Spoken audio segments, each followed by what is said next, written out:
Hello दोस्तों, मैं हूँ जुनैरा और आप देख रहे हैं बूझो तो जाने। दोस्तों, क्या आप जानते हैं कि हमारे बहुत से दोस्तों ने बाइबल मुकद्दस से बहुत से किस्से भेजे हैं जिन्हें मैं यहाँ बोर्ड पर ड्रॉ करूँगी और हम सब मिलकर बूझेंगे। पर उससे पहले क्या आप मुझे बता सकते हैं कि आपको बूझना पसंद है? जी हाँ, मुझे तो बूझना बहुत पसंद है। यकीनन आप लोगों को भी पसंद होगा। तो चलो हम अपना पहले पर्ची निकालते हैं और देखते हैं कि वो बाइबल का कौन सा किस्सा है।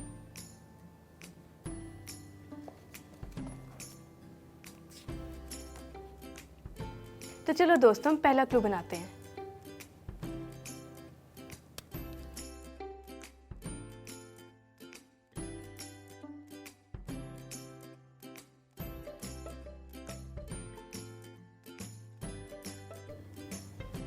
एक बाग। ये बागे अदन भी हो सकता है। तो चलो ये जानने के लिए हम दूसरा क्लू देखते हैं। एक बाग में बहुत बड़ा पत्थर। दोस्तों, क्या आपको कुछ पता चला?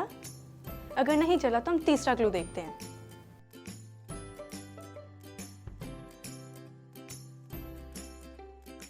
दोस्तों, यकीनन आपने बूझ लिया होगा क्योंकि मैंने तो बूझ लिया है। जी हाँ, ये यीशु मसीह का गतसमनी बाग का वाकया है।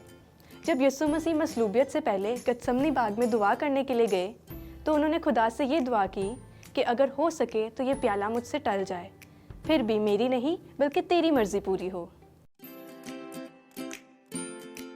चलो दोस्तों, अब हम अपनी दूसरी पर्ची निकालते हैं और देखते हैं कि वो बाइबल का कौन सा किस्सा है।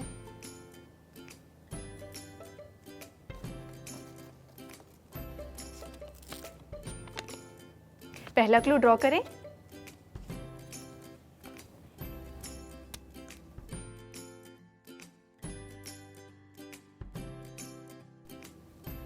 जमीन पे एक सोया हुआ आदमी। ये कौन हो सकता है? दूसरा क्लू देखें।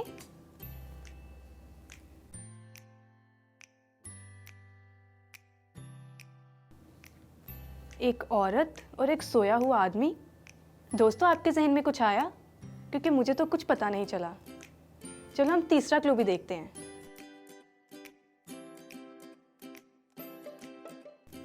एक कैंची। दोस्तों, अगर आपको नहीं पता चला तो मैं आपको बताती हूँ। ये समसून और दलैला का वाकया है। जब समसून ने दलैला को बताया कि उसकी सारी ताकत उसके बालों में है तो उसने धोखे से उसके बाल काट दिए। दोस्तों, अब हम मिलकर दुआ करते हैं। ऐ खुदा, मैं तेरा शुक्र करती हूँ कि तू हमसे बेपनाह मोहब्बत करता है। हमें और हमारे दोस्तों को भी एक दूसरे से प्यार करने की तौफीक देना। यीशु मसीह के नाम में, आमीन। दोस्तों, मुझे यकीन है कि आपका भी बाइबल मुकद्दस में कोई ना कोई मनपसंद वाकया ज़रूर होगा। तो आप हमें दिए गए फेसबुक आईडी पर भेज सकते हैं। तब तक के लिए बाय।